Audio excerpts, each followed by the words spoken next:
चलिए भाई, ध्यान दीजिए। अब हमको देखना है एक topic, pressure due to a liquid column. किसी भी एक लिक्विड कॉलम के वजह से क्या प्रेशर आता है। अब आप सोच रहे होंगे क्या लिक्विड कॉलम की वजह से भी प्रेशर आता है? जी हाँ, बिल्कुल आता है। हाल ही में एक हादसा हुआ था कुछ साइंटिस्ट नहीं, अमीरों के साथ। टाइटैनिक को स्टडी नहीं, टाइटैनिक को देखने के लिए वो एक सबमरीन में काफ़ी गहराई में गए और बाद में वहाँ पर हो गया इनप्लोजन। एक्सप्लोजन बाहर की तरफ फटते हैं, इनप्लोजन अंदर की तरफ पचक जाते हैं, तो इनप्लोजन हो गया, है ना। वो इस वजह से कि जब वो गहराई में गए तो पानी का प्रेशर बहुत ज़्यादा बढ़ गया। इतना बढ़ गया कि भैया वो जो सबमरीन है वो प्रेशर को हैंडल नहीं कर पाई, अब वो पचक गई। अब ऐसा है कि सारी जो सबमरीन्स है ये सारी चीज़ों को लेकर डिज़ाइन की जाती हैं कि भाई प्रेशर जो है पानी का वो किसी तरह से मेंटेन कर सके। आपने अगर देखे होंगे मूवी, अभी जस्ट रिसेंट में एक आई थी, एक और मूवी आई थी गाजी अटैक करके, आई थिंक इस तरह की कोई मूवी आई थी नेवी से रिलेटेड। तो उसमें दिखाया था तुमको कि वहाँ पर सबमरीनर्स ये जानने के लिए कि हम कितना गहराई में जा चुके हैं, वो एक तागा बांधते हैं। जब वो सरफेस ऑफ द एयर पे रहते हैं तो वो तागा एकदम ऐसा टाइट रहता है, सरफेस ऑफ द वाटर पे रहते, सॉरी, तो तागा एकदम टाइट रहता है। जैसे जैसे वो नीचे जाते हैं तो वो तागा लूज़ होते जाता है, क्योंकि वो क्या होता है, सबमरीन को चारों तरफ से दबाव फील होता है ना।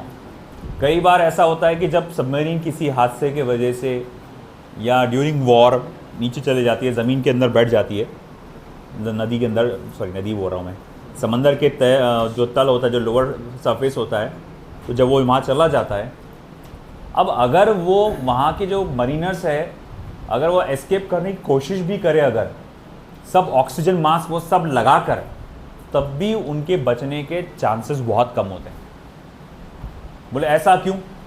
क्योंकि देखो क्या है कि हम जब सांस ले रहे हैं, मैं इनहेल कर रहा हूँ तो मेरे लंग्स एक्सपांड हो रहे हैं, है ना, लंग्स एक्सपांड हो रहे हैं, तो उनको एक्सपांड जब कर रहे हैं तो वो ऐसा बाहर की तरफ से फैल रहे हैं ना। अब अगर आए बाई चांस आप कभी नदी में या पूल में गए होंगे और इतने पानी में जाके आप सांस लेने की कोशिश करो, आपको थोड़ा मुश्किल जाती है, ऐसा करके सांस लेते आप, है ना। तो अब आप सोचो कि वहाँ पर जब आप गए, पूरा ऑक्सीजन मास्क लगा हुआ है आपको, मगर एक दबाव आपके ऊपर आके पड़ा हुआ है, पूरा पानी का पूरा दबाव छाती पे, और आप सांस लेने की कोशिश कर रहे हैं, खींचने की कोशिश करोगे, मगर लंग्स को एक्सपांड होने के लिए जगह ही नहीं है ना। तो भले ही कितना भी ऑक्सीजन मास्क तुमको लगा दो, मगर तुम अंदर खींच ही नहीं पा रहे हो सांस को, ऑक्सीजन को, तो वहाँ पर इसी वजह से मरने के चांसेस बहुत बढ़ जाते हैं। अब उसमें एक बार ऐसी बताया था कि एक मरीनर सबमरीन में फंस गया था, शिप में थे शायद से वो, या वो बहुत अंदर चले गई थी, 3 लोग कुछ थे, तो वो काफ़ी गहराई में फंस चुके थे। अब उनको मालूम था कि अब निकलेंगे हम कैसा, ऑक्सीजन वो सब पहने हुए थे यार, मगर कैसा करेंगे अपन। तो उसने एक इतना ज़बरदस्त दिमाग लगाया, उसने जैसी हैच खोला उसका, तो एयर का बबल निकला, अंदर की जो हवा है ना वो बाहर निकली बबल जैसा। उन्होंने जल्दी से अपने आप को, जैसा कि अगर ये एयर का बबल पूरा ऐसा निकला यहाँ पे पूरा इस तरह से, तो जल्दी से आपने आपको उन्होंने इस तरह इसमें ला लिया अपने आप को बबल के अंदर, है ना, मतलब उसी के आसपास उन्होंने रखे अपने आप को, ताकि प्रेशर जो है पानी का वो हम पर ना पड़े, और उसके ज़रिए वो लोग एस्केप करके निकले, है ना। तो ये वाटर का प्रेशर इतना डेंजरस होता है। अब ऐसा है कि वाटर का प्रेशर नापा कैसे जाता है, हमको कैसे मालूम पड़ेगा कि वाटर का प्रेशर कितनी गहराई में कितना है? तो उसे कैलकुलेट करने के लिए एक पर्टिकुलर फॉर्मूला है ना, स्टेप बाय स्टेप उसको इम्प्रूव किया गया, स्टेप बाय स्टेप उसमें कुछ चीज़ें ऐड की गई। अब हम वो चीज़ें देखेंगे। जैसा पहला ही हमारा है pressure due to a liquid column. जैसा मैं यहाँ पर एक बीकर ले रहा हूँ,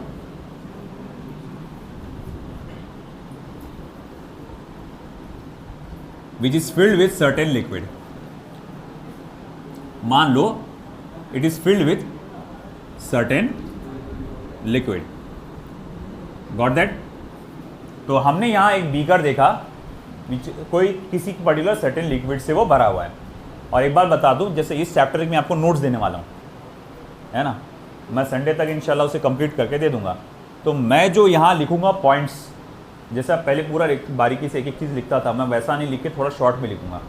आपको भी शॉर्ट नोट्स बनानी है, और क्योंकि बोर्ड के हिसाब से तो आपको सारा मिल जाएगा इन डिटेल, और जब आप टेस्ट डिस्क्रिप्टिव टेस्ट में बोर्ड के लिए करोगे तो आप उसी में से तैयारी करेंगे, है ना। तो देखो यहाँ पर मैंने क्या देखा कि यहाँ मेरे पास एक लिक्विड कॉलम है। तो जैसा मैं कहूँगा, consider a liquid column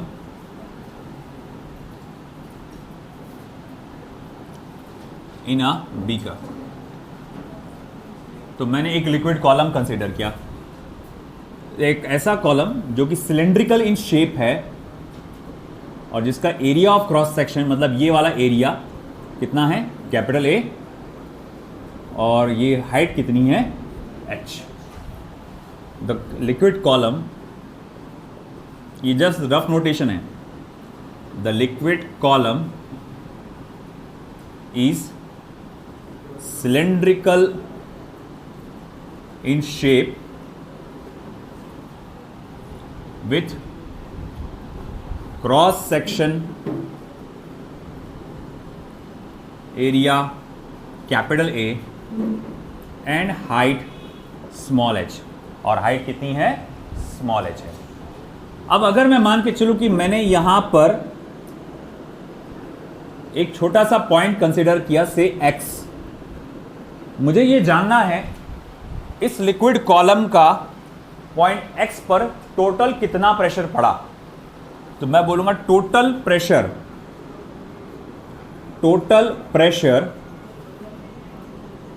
of liquid column, total pressure of liquid column at point capital X will be, at point capital X will be, क्या रहेगा पॉइंट कैपिटल X पे टोटल प्रेशर।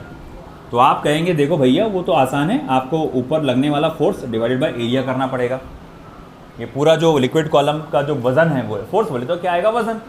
आप इसकी वजह से प्रेशर देख रहे हैं ना कि इस लिक्विड कॉलम का कितना प्रेशर है, तो आपको इस लिक्विड कॉलम का फोर्स यानी इस लिक्विड कॉलम का वेट देखना पड़ेगा। अच्छा, फोर्स को क्या लिख सकते हैं आप, mg, है ना, वेट, तो mg इंटू ए। फिर मैं कहूँगा अच्छा ठीक है भाई, अगर मामला तो ऐसा है कि mg को, मास को आप डेंसिटी इंटू वॉल्यूम लिख सकते हैं, है ना। ध्यान दे बेटा, इधर बाद में लिखते बैठे, मास को आप क्या लिख सकते हैं, डेंसिटी इंटू वॉल्यूम, और वॉल्यूम को आप लिख सकते हैं area into h, area of cross section into height of the cylinder. तो फिर मैं जब कहूँगा therefore pressure of liquid column क्या रहेगा, मास की जगह ये लिख डालो, रो ए एच जी अपॉन ए, और फिर उसके बाद ये ए और ये हो जाएगा कैंसल, तो फिर मैं लिखूंगा h rho g. Pressure of liquid column is h rho g. याद होगा, ये जस्ट थोड़े दिन पहले अपन जब मैकेनिकल प्रॉपर्टीज ऑफ सॉलिड पढ़ रहे थे मैंने बोला था, उसमें आएगा ही। तो प्रेशर ऑफ लिक्विड कॉलम का फॉर्मूला क्या आएगा, एच रो जी। ठीक, लिख लीजिए।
इधर का हो चुका है पॉइंट नंबर 1 2 3।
डायग्राम हो चुका होगा ना आपका?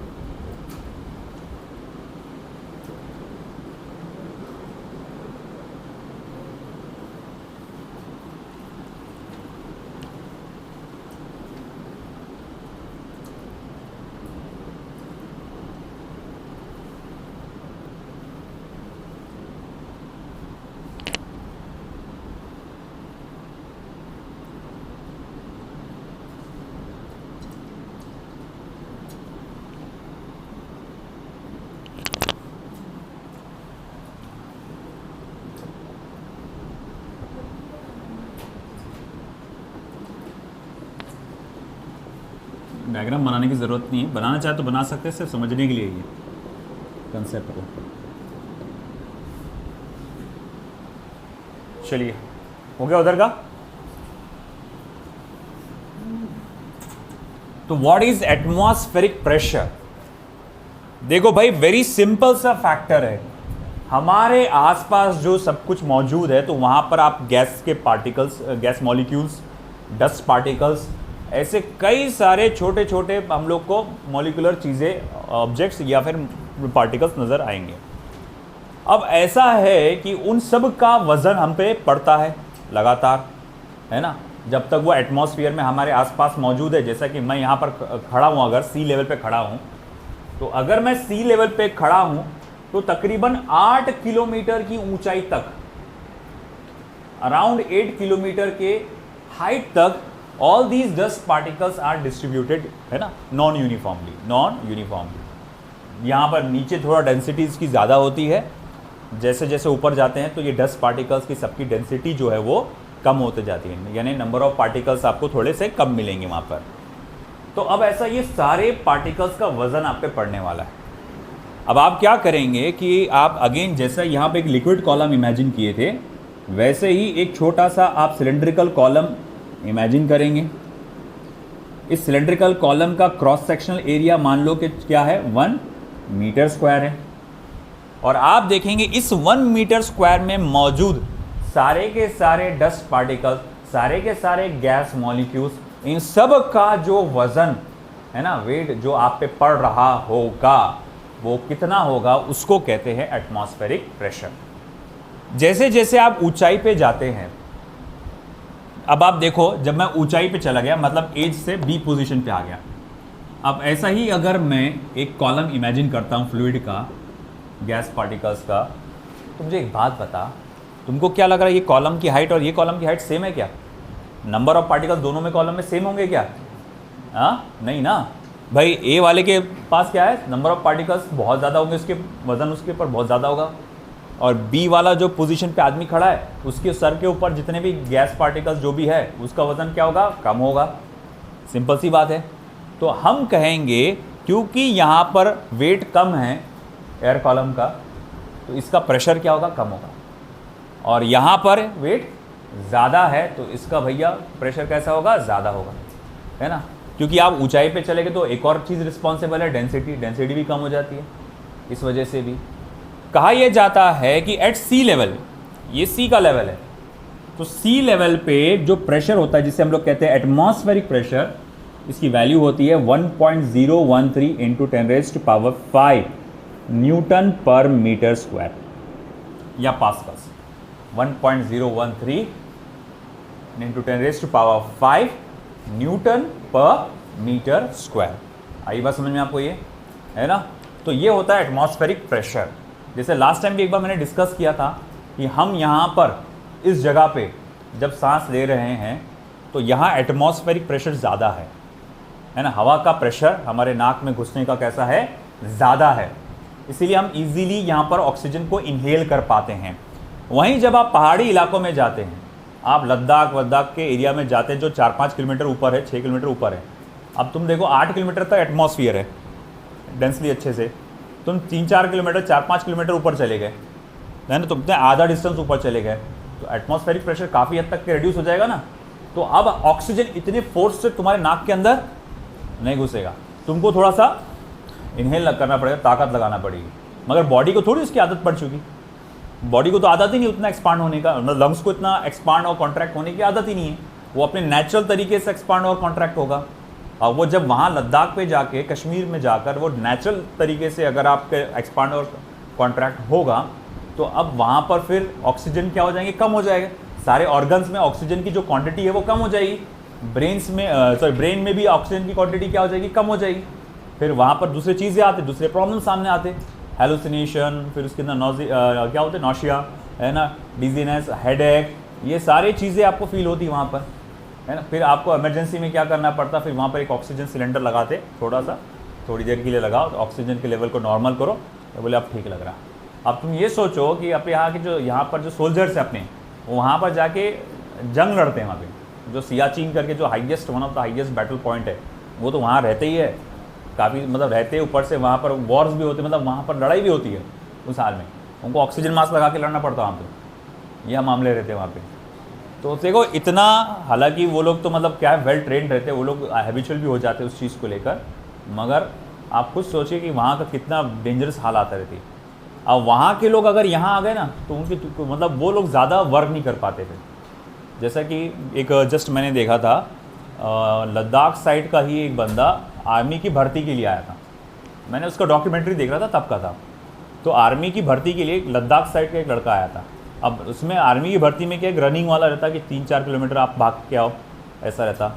अब जब वो 3-4 किलोमीटर भाग के आया, तो उसका बहुत ज़्यादा हार्ट बीट करने लगा, है ना। क्यों, मसला क्या हुआ कि ऑक्सीजन ज़रूरत से ज़्यादा होने लगी उसको। क्या है, जितना मतलब, अब वो उसकी लंग्स को क्या आदत है, पूरा अच्छे से गहरी सांस लेने की उसको आदत पड़ गई उस प्रेशर के हिसाब से, है ना। और यहाँ पर अब क्या हो रहा कि प्रेशर ज़्यादा है। अब भाई तुमको मालूम है कि तुम एक निवाला ऐसा खाना खाते, थोड़ा थोड़ा, मैं ले ठुस ले ठुस ले ठुस अगर मैं करूँगा तो भैया वो कैसा रहेगा, है ना। और ये अरे बस रे भाई कितना खिलाएंगे, तो वो सिचुएशन वहाँ पर उसके लिए लंग्स की हो गई, है ना। तो वो इस वजह से कुछ उसको मेडिकल कॉम्प्लिकेशंस हुए, मगर बाद में उसको थोड़ा सा मेडिकल ट्रीट करके वो ठीक हो गया। तो उसमें ये कहा यह जाता है कि जब भी आप हिली एरिया से कोई आ रहा है और ऐसा कुछ उसमें पार्टिसिपेट करने वाला है, तो एकदम से रनिंग मत ज्वाइन किया करो, पहले धीरे धीरे स्लो, 2-3 दिन पहले खुद आप प्रैक्टिस करो, धीरे धीरे पहले अपनी वॉकिंग करो, पहले फास्ट वॉकिंग करो, फिर थोड़ा सा स्पीड बढ़ाओ, फिर धीरे धीरे आप उसके अंदर ट्यून हो जाओ, है ना। तो खैर हम उसी एटमॉस्फेरिक प्रेशर के बारे में ये पढ़ रहे थे, तो मैं कुछ पॉइंट्स लिख लेता हूँ जो इंपॉर्टेंट है, याद रखने लायक। Okay, the atmosphere extends up to 8 kilometer above the sea level. 8 kilometer above the sea level. As a result,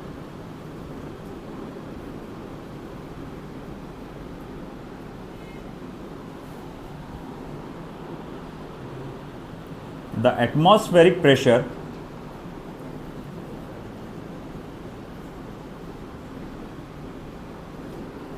at this point is about 1.013 into 10 raised to power 5 Newton per meter square. As we go above the sea level,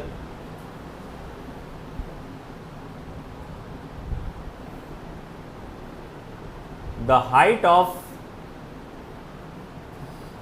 air column as well as density of particles or gaseous molecules decreases. As a result, atmospheric pressure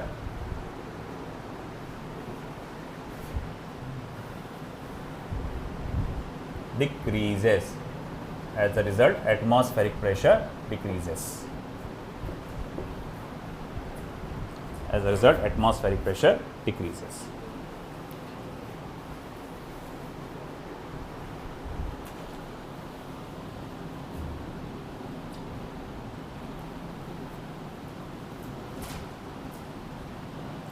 इधर का हो गया, left side का, नीचे का बस ना। चलिए कुछ एग्जाम्पल लेना है फिर हमको ये दोनों टॉपिक से रिलेटेड, प्रोबेबली 10.1.2 से related.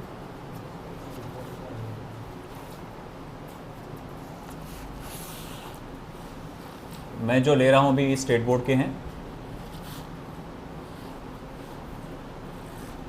2 different liquids of densities rho 1 and rho 2 exert same pressure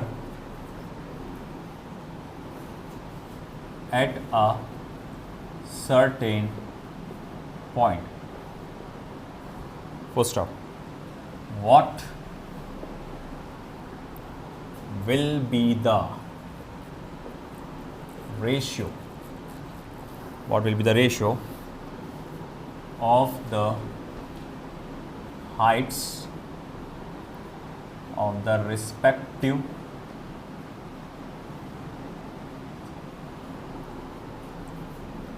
liquid columns? बहुत ही चिल्लर सा एक क्वेश्चन हमारे सामने आया है।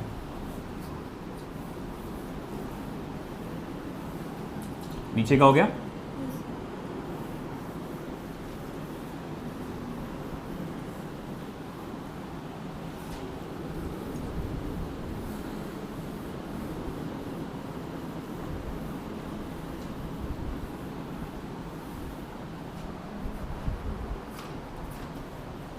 टू डिफरेंट लिक्विड्स, दो अलग अलग लिक्विड है, डेंसिटीज है रो 1 एंड रो 2, मगर exert same pressure at a certain point. वो दोनों लिक्विड्स एक सर्टेन पॉइंट पे सेम प्रेशर एक्सर्ट करते हैं। Then the ratio of heights of the respective liquid column is. कितना आसान है देखो आप, 1 मिनट में आंसर निकल जाएगा। सिंस आप जानते हैं P1 is equals to P2, pressure दोनों जगह पॉइंट पे कैसा है, सेम है। और आप ये भी जानते हैं कि प्रेशर को आप क्या लिख सकते हैं, H रो जी। तो मैं लिखूंगा therefore H1 rho 1 into small g is equals to H2 rho 2 into small g. Small g cancel, तो H1 upon H2 is equals to rho 2 upon rho 1। बस इतना ही है। H1 अपॉन H2 पूछा ना उसने, तो वो क्या आएगा, रो 2 upon rho 1।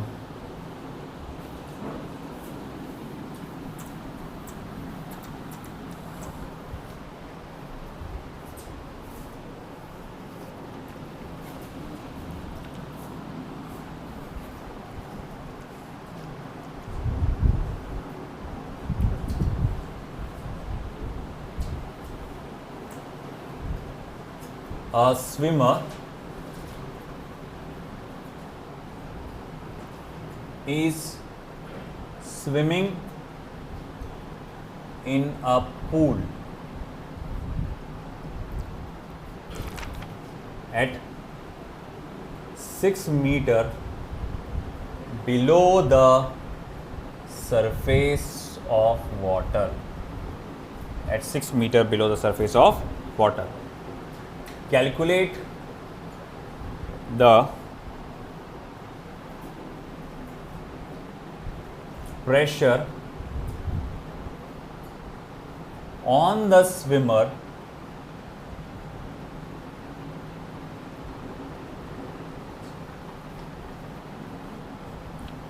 due to water above. Due to water above. Bracket में लिखा हुआ है डेंसिटी ऑफ वाटर। अब वो नहीं भी लिखता तो आपको याद रहना है अब density of water is equals to 1000 kilogram per metre cube and small g equals to 9.8 metre per second square. Board का है तो इसीलिए 9.8 ही यूज़ करना, जब मेंशन है 9.8 तो 9.8 यूज़ करो बोर्ड में।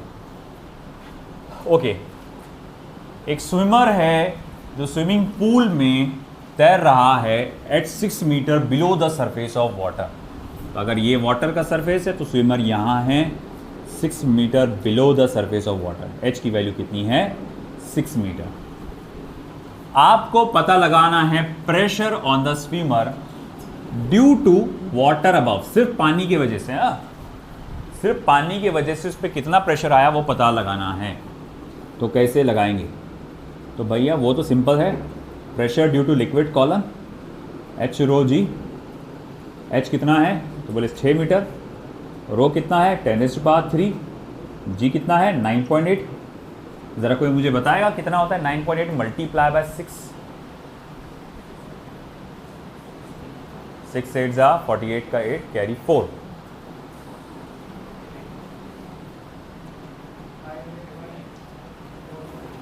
फिफ्टी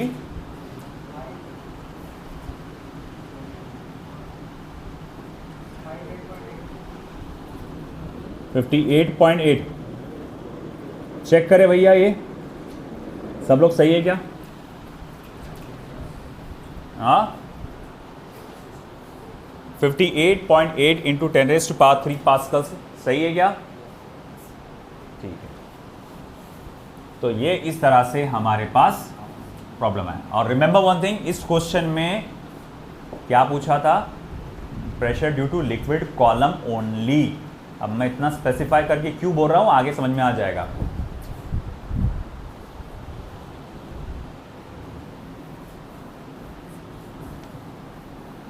चलिए,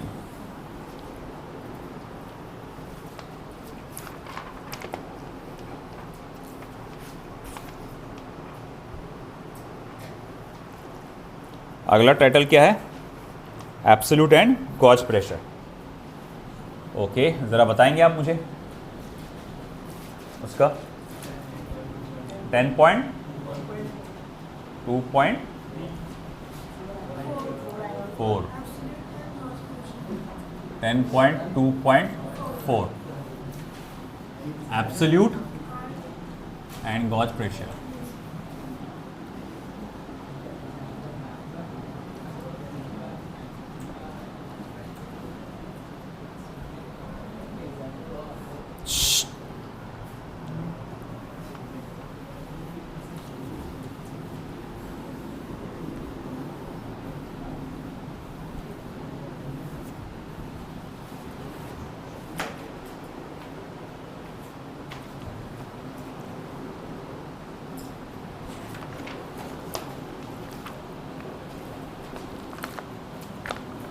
वहाँ जाने से पहले हमको एक चीज़ ये देखना है,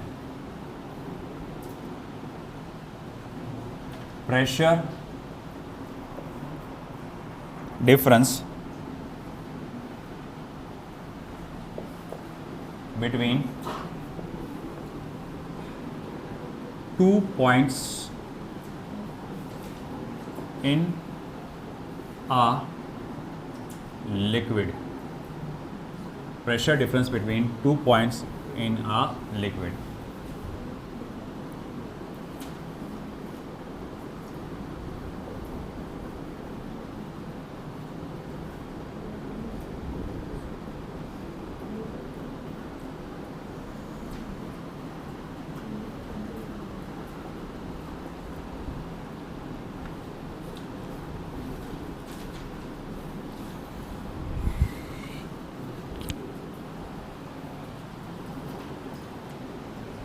तो मैं इमेजिन करूँगा बीकर में या किसी भी कंटेनर में एक पानी पूरा इस तरह से भरा हुआ है और मैं 2 पॉइंट्स कंसिडर करने वाला हूँ।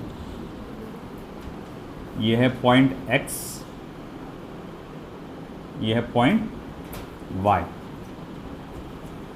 एक के ऊपर एक है exact point X and point Y। जिनकी हाइट या जिनके बीच का डिस्टेंस कितना है, स्मॉल h है ना।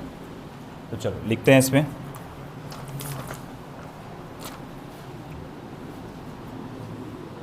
Consider a fluid of density rho filled in a container as shown in figure, filled in a container as shown in figure। तो हम लोग ने एक फ्लूइड को कंसीडर किया है ना, जो कि कंटेनर में भरा हुआ है। Late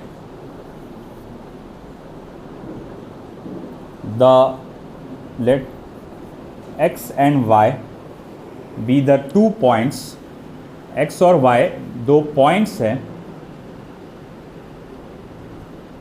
at a height, at a distance बोलना चाहिए, at a distance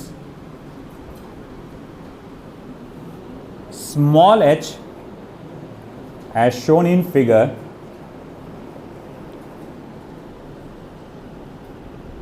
where the pressure difference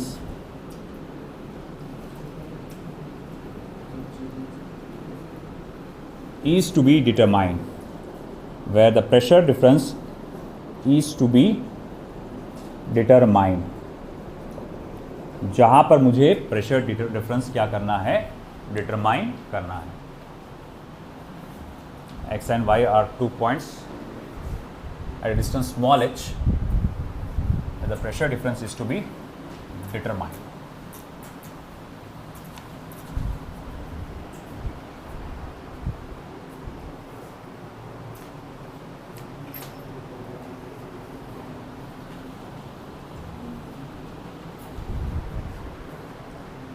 फिर इसके बाद considering x y as the axis, draw an imaginary cylinder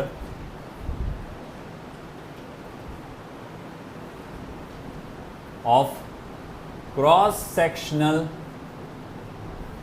area capital A as cross sectional area capital A and height small h, of cross sectional area capital A and height small h। तो देखो भैया, मैं अब आगे क्या करने वाला हूं, एक इमेजिनरी रियलिटी, क्या हो,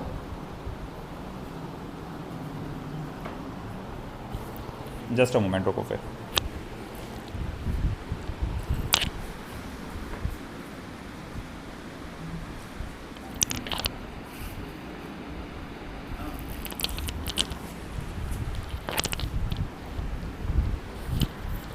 तो देखो, consider x y as the axis, draw an imaginary cylinder of cross sectional area A and height h।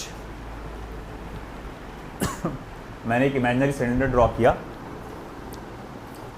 Cross sectional area A है, हाइट उसका h है।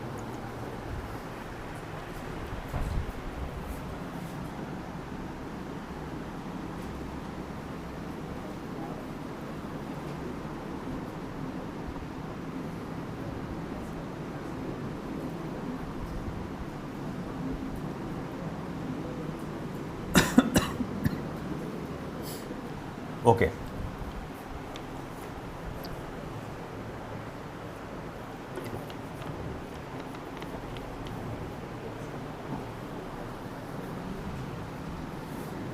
Fourth point, let P1 and P2 be the pressure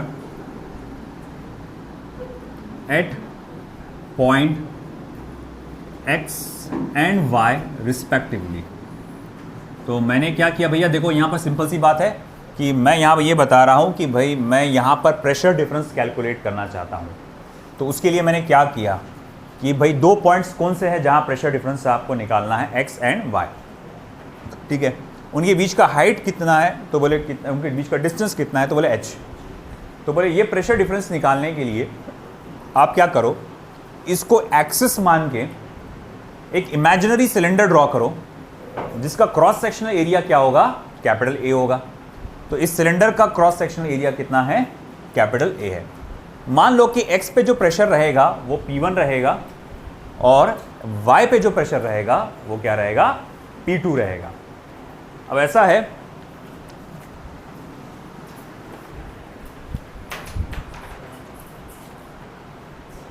क्या गिरा, छोड़ो फिर। As seen in the figure, जैसे कि आप देख सकते हैं, the pressure due to water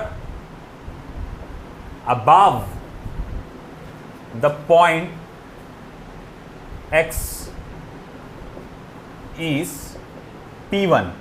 मान लो वो पानी जो इस x के ऊपर है वो क्या करेगा, इस पर प्रेशर एक्सर्ट करेगा, इस तरह से प्रेशर छोड़ो फोर्स एक्सर्ट करेगा, है ना, उसका वजन आएगा ना इसके पर। तो मैं बोलूंगा as seen in the figure the pressure due to water about the point x, हम लोग ने इसको काय से मेंशन किया है, P1, है ना, and the pressure due to water above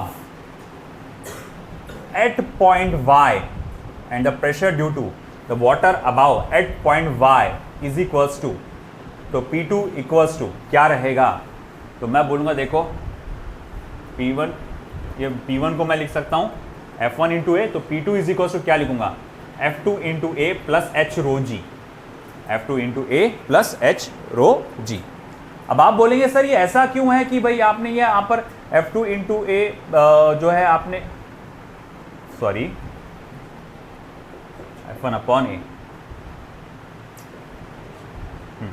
F1 upon A h rho g. अब आप कहेंगे सर आपने ऐसा क्यों किए कि यहाँ पर F2 upon A h rho जी करके क्यों लिखे आपने यहाँ पर। तो अब आप ये बात को समझो यहाँ पे कि यहाँ जो पॉइंट है, देखो इधर ये पॉइंट V वाई जो है उसके ऊपर किस किस का वजन पड़ रहा है। तो बोले देखो भाई ये पानी के कॉलम को तो वजन पड़ ही रहा है, साथ ही साथ इस कॉलम के ऊपर, अगर कॉलम के ऊपर जो पानी है उसका भी वजन पड़ रही होगा। तो मैं बोलूँगा अच्छा ठीक है भाई, मान लिया कि अब यहाँ पर ये बताइए, नहीं ये थोड़ा सा मैंने शायद सेंटेंस गलत तरह से लिख डाला, ये वाला सेंटेंस मैंने गलत तरीके से लिख दिया, ये सेकंड वाला पॉइंट ऐसा मत लिखना, पहले एक्सप्लेन कर देता हूँ फिर बाद में आपको बता देता हूँ। तो अब होगा क्या यहाँ पे कि जो पॉइंट Y है वहां पर कितना प्रेशर आएगा, तो मैं बोलूंगा देखो पॉइंट Y पे जो प्रेशर आएगा वो रहेगा P2, जो कि किसके बराबर रहेगा, तो बोले देखो ये वाटर का जो कॉलम है उसका जो प्रेशर है वो उसके बराबर रहेगा, प्लस ऊपर से पड़ने वाला जो पानी, ये ऊपर वाला जो पानी है उसका जो प्रेशर है ये उसके भी बराबर रहेगा। तो मैं लिख सकता हूं P2 इज इक्वल टू क्या हो जाएगा, एच रो जी प्लस P1। थोड़ा इसको हम लोग लिखेंगे ऐसा, hence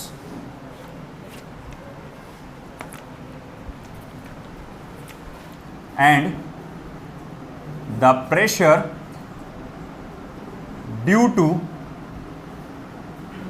water above the point Y is given as P2 is equals to P1 plus H rho G। P2 is equals to P1 plus H rho G, है ना, pressure due to the liquid column plus pressure due to the water above the liquid column. फिर मैं यहां लिखूंगा therefore P2 minus P1 ये कितना हो जाएगा, तो बोले P2 माइनस P1 क्या हो जाएगा, सिंपली H रो जी।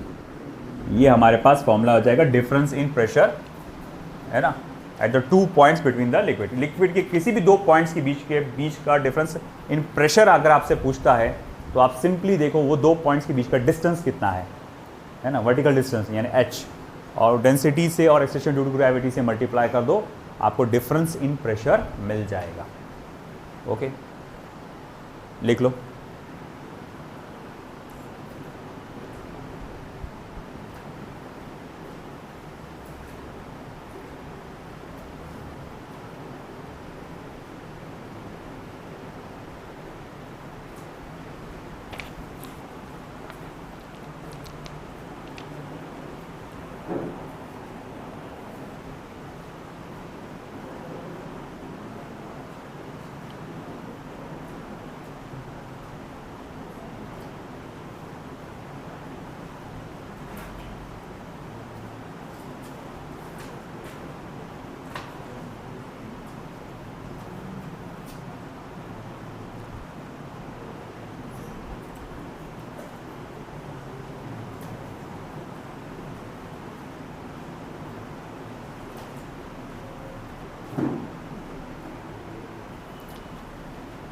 हो गया है।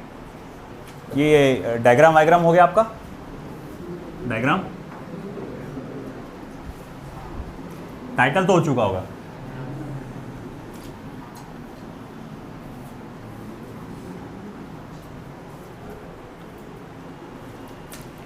अब असल आएगा आपका absolute pressure and gauge pressure of the liquid. Absolute and gauge pressure of a liquid. Absolute and gauge pressure of a liquid. अब absolute and gauge pressure of a liquid determine करने के लिए कुछ इसी तरीके से मैं जाऊंगा। ये हुआ क्या?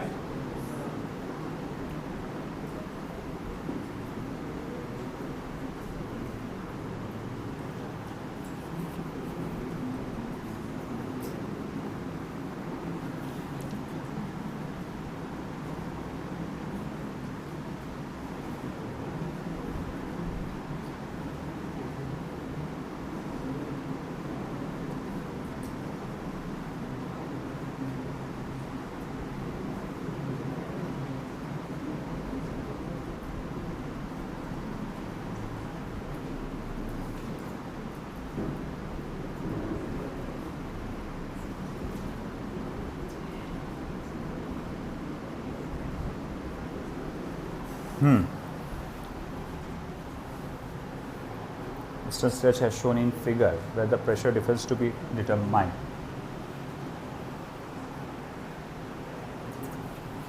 ये वाला सेंटेंस हटा दूंगा इसमें से मैं। Considering xy as the axis, draw an imaginary cylinder of cross sectional area A and height h. Let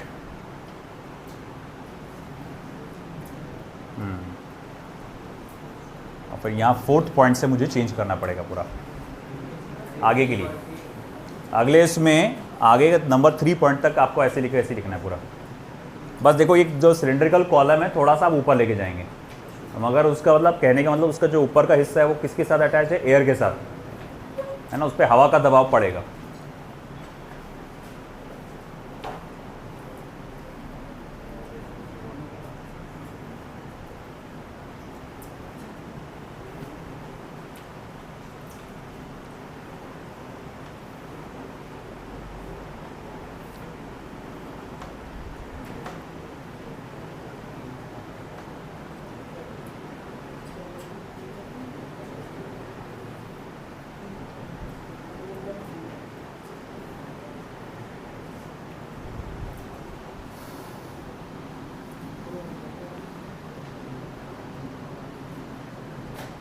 fourth point हो गया सभी का लिखना।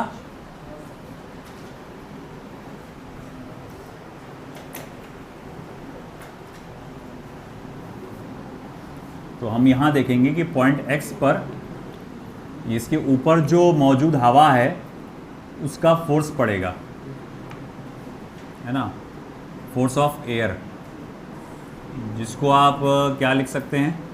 एटमॉस्फेरिक प्रेशर मल्टीप्लाई बाय ये एरिया ऑफ क्रॉस सेक्शन। हवा का दबाव पड़ेगा ना यहाँ पे एक्स पॉइंट एक्स पर, हवा का वजन पड़ेगा। तो अब हवा का वजन कितना रहता? इस जगह पे जो एटमॉस्फेरिक प्रेशर रहेगा multiply by area of cross section. अच्छा ठीक है, फिर मैं बोलूँगा आप ये पॉइंट वाई पे क्या करेगा कि पॉइंट वाई पे देखो weight of water, water column का वजन तो पड़ेगा ही पड़ेगा, हवा का दबाव है ही ऊपर से, है ना, और ये वाटर कॉलम का वजन भी पड़ेगा। अब जिसके वजह से यहाँ हम देखते हैं कि ये पूरा का पूरा नीचे दबाव फील होगा, और मैं देखता हूँ कि फिर यहाँ का जो पानी का नीचे का सरफेस है वो क्या देगा आपको? रिएक्शन फोर्स देगा, तो है ना। अब वो ऐसा है कि मैं ये देख रहा हूँ ये कॉलम ऐसा नहीं कि नीचे चले जा रहा पानी का। आप देखते हैं कि ऐसा तालाब में, नदी में ऐसा पानी नीचे जाता रहता है क्या ज़बरदस्ती? नहीं, वो तो ऊपर ऐसा थमा हुआ रहता है ना, अपने स्टिल पोजीशन पे रहता है, मतलब इक्विलिब्रियम में है। इसका मतलब ये है कि ये जो पूरा पानी का वजन, हवा का वजन जो सब उसके ऊपर पड़ रहा है, और नीचे जो भी है आपका वाटर, है ना, जहाँ पर मान लो कि फोर्स क्या होगा यहाँ पे यहाँ पर फोर्स जो भी होगा मान लो F2 करके होगा, तो ये ऊपर से आने वाले वजन को क्या कर रहा होगा, बैलेंस कर रहा होगा F2, जिसको मैं क्या कह सकता हूँ कि यहाँ का जो भी पानी का प्रेशर है P multiply by area of cross section A है कि। तो अब इसी मेथड से उसको अपन कैलकुलेट करेंगे। ये तो रफली आपको बता दिया, उसको लिखेंगे कैसे बताता हूँ क्योंकि बोर्ड एग्जाम में आने वाला ये आता है। हो गया 4th पॉइंट। एक एक अल्फ़ाबेट एक एक वर्ड मत लिखते बैठो, पूरा फटाफट लिखो।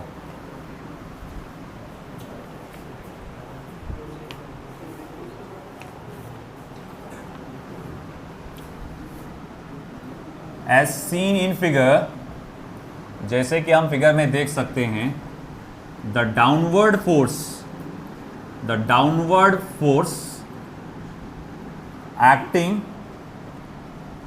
Eight point A due to the downward force acting at point A due to air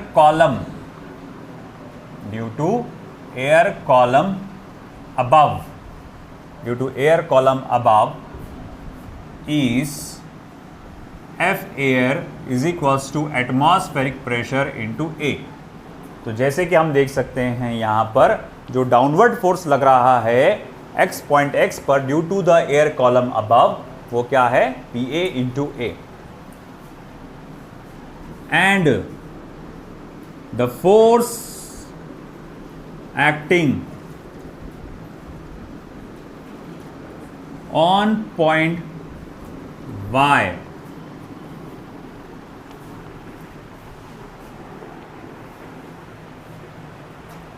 due to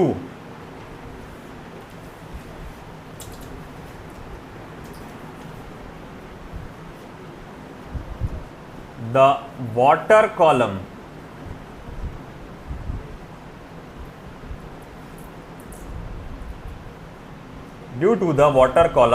and air column above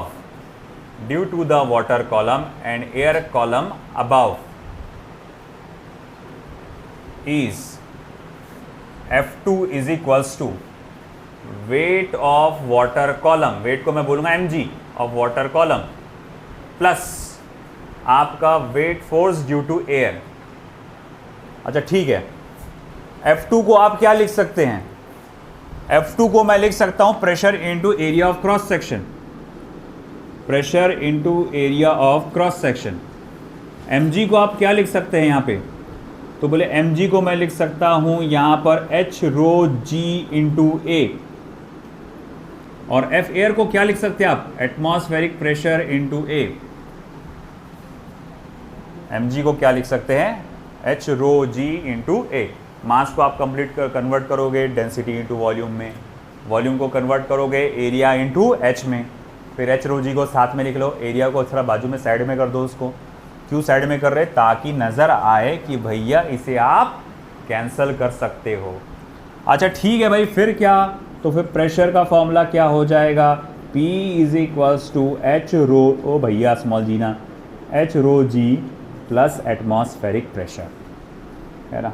तो भैया हम सीधी सीधी लॉजिकल बात ये बोलेंगे कि देखो भैया यहाँ पर अगर यहाँ पर कोई बंदा पॉइंट Y पर है तो उस पर पानी का तो प्रेशर पड़ ही रहा है, मगर पानी के ऊपर जो हवा है मौजूद उसका भी प्रेशर क्या होगा, पड़ेगा। किसी की छाती पे अगर दानियाल खड़ा हो गया या बैठ गया, है ना, ऊपर से उसके सर के ऊपर एमआर भी बैठ गया, समीर के ऊपर, है ना, तो समीर की छाती पे अगर दानियाल बैठ गया, उसके ऊपर भी समीर भी बैठ गया, तो भाई समीर के ऊपर जो वजन पड़ रहा है या प्रेशर जो पड़ रहा है वो Daniyal, pressure due to Daniyal and pressure due to MR, PD plus PA, है ना, दोनों आएगा। तो बुरा लगा गया, बस फिर आया क्या समझ में। तो वाटर के कॉलम का प्रेशर प्लस एयर का भी प्रेशर उस पर पड़ेगा। अब इसी चीज को कहा जाता है, this is called as absolute pressure, absolute pressure. इसको कहा जाता है absolute pressure.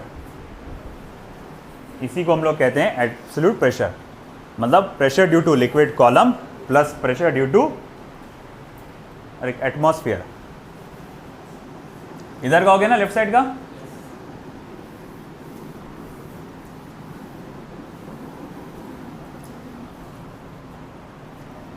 And P minus PA is equals to H rho G, that is difference between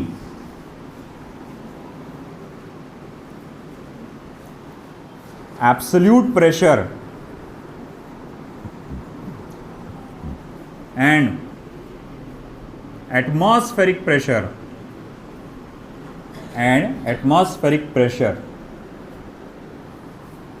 is called as, उसे कहा जाता है gauge pressure, is called as gauge pressure.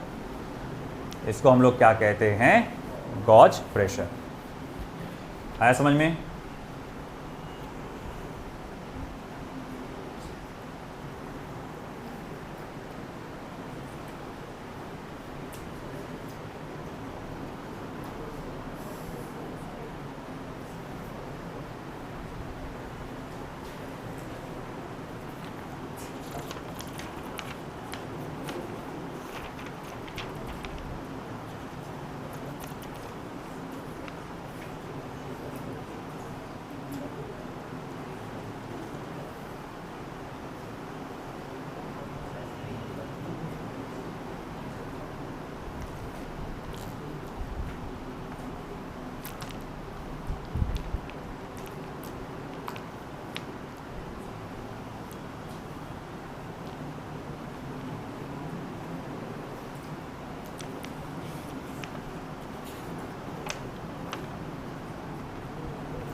चलिए फिर numerical.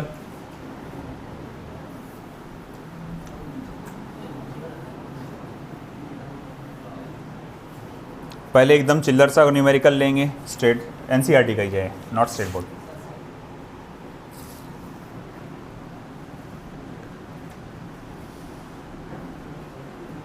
What is the pressure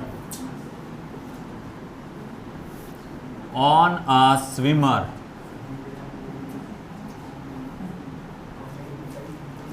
(10 meter) below the surface of a lake? What is pressure on a swimmer 10 meter below the surface of a lake?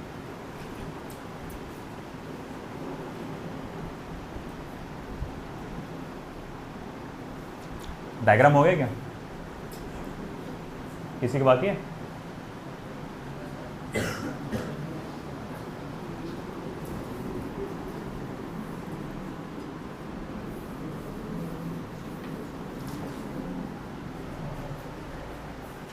चल अमर, calculate कर। Imagine कर तू lake में तैर रहा 10 metre की गहराई में, 1 मीटर इतना लंबा होता, 10 फुट नीचे।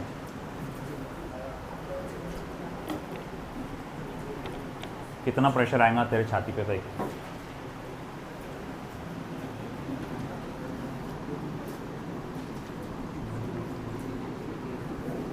क्या रहेगा भैया वैल्यू?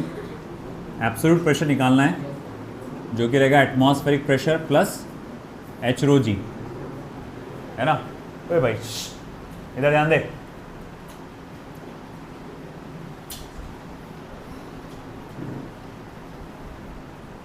वैल्यूज डालो। हुआ क्या ये कितना नीचे का? हाँ वो तो पूछा ना, हुआ क्या?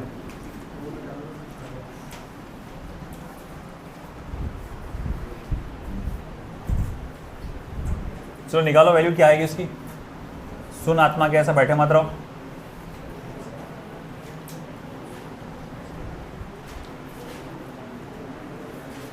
एटमॉस्फेरिक प्रेशर की वैल्यू क्या होती है 1.013 इंटू 10⁵ प्लस एच कितना है 10, रो कितना होता है 10⁻3, जी की वैल्यू क्या होती है 9.8, मतलब 1.013 इंटू 10⁵ प्लस मैं इसको लिख सकता हूँ 0.98 इंटू 10⁵, है ना, क्योंकि इनको ऐड करने के लिए इनका पावर 10 का पावर सेम होना ज़रूरी है।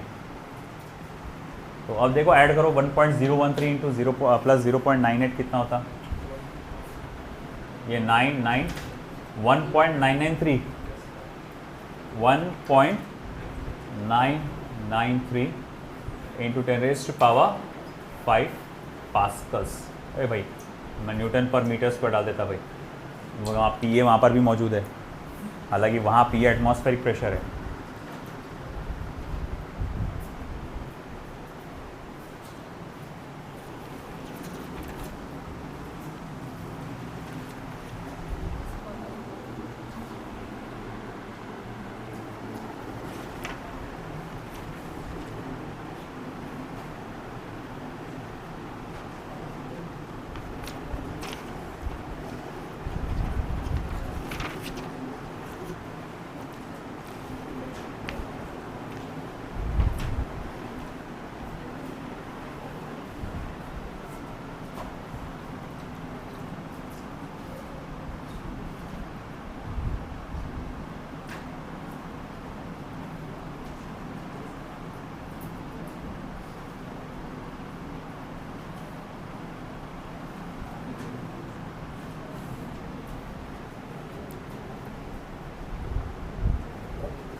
The density of atmosphere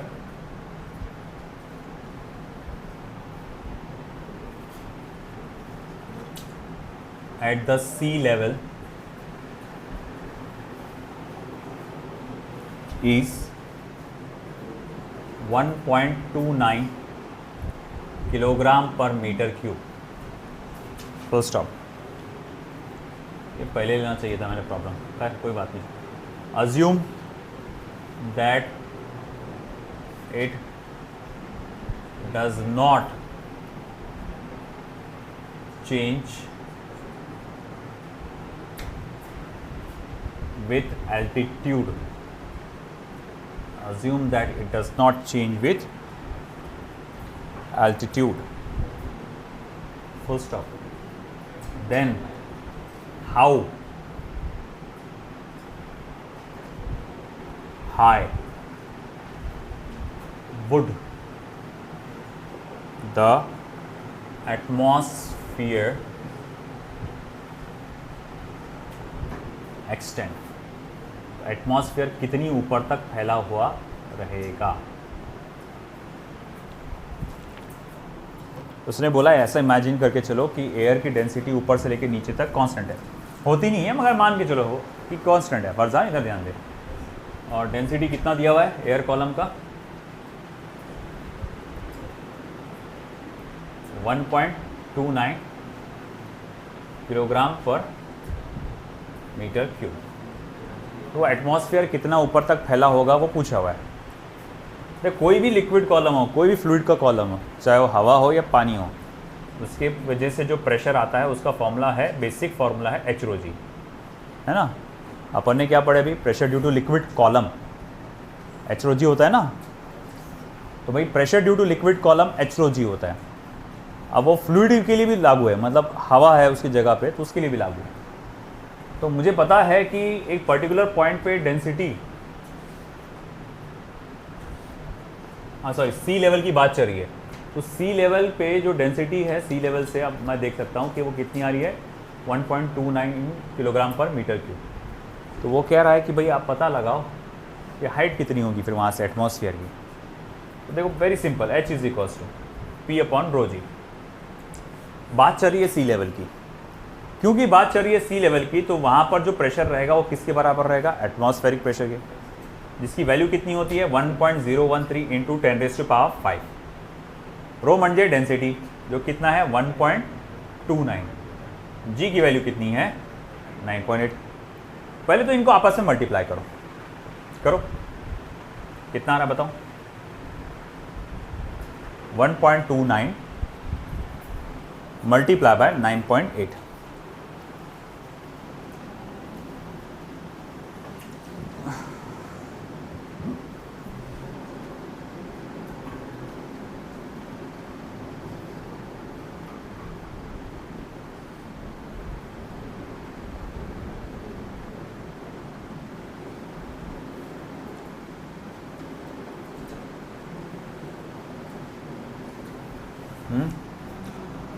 कितना आ रहा बताओ।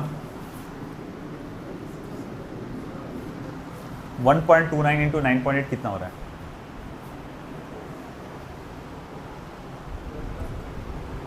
कितना आया? 12.64। 2 को मारो गोली, तो 12.64 करके कुछ वैल्यू आ रही है ना। ठीक है, जिसको मैं ऐसा लिख सकता हूँ कि 1.013 डिवाइडेड बाय 1.264 इंटू 10 का पावर 4। समझ गया होगा ना। ऊपर से एक 10 कम किया और एक डेसिमल को 10 सरका दिया मैंने। ठीक है, अब अपने को क्या करना पड़ेगा। अब अपन तो उसको कैलकुलेट कर नहीं सकते। हाँ, अगर ये अप्रॉक्सीमेशन में एमसीक्यू टाइप होता तो क्या होता मैंने। आप देख लो डायरेक्टली कैलकुलेटर से 1.013 डिवाइडेड बाय 1.264 कितना होता है। 1.013 डिवाइडेड बाय 1.264 कितना होता है?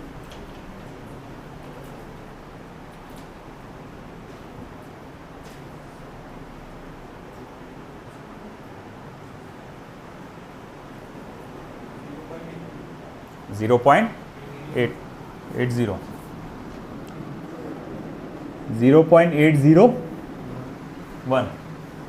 ठीक है, 10⁻⁴ मतलब 8.01 इंटू 10⁻³ मीटर्स, यानी कि 8.01 किलोमीटर्स है ना। वही 8 किलोमीटर का हाइट आया, वही उसका जो है। तो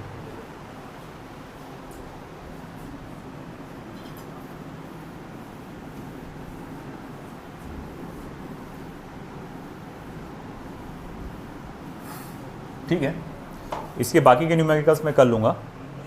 और भी कुछ न्यूमेरिकल्स से अच्छे चैलेंजिंग थोड़े से एनसीईआरटी के न्यूमेरिकल्स वो कर लेंगे अपन। आज यही ख़त्म करते हैं। आपका लॉग बुक नहीं हुआ ना अभी तक के? एक आगे, क्योंकि आगे के हिसाब से एक लॉग बुक का सेशन लेना पड़ेगा फिर आपका 1-2 दिन का। हाँ शायद, अभी नहीं, आप बताऊँगा तब आना।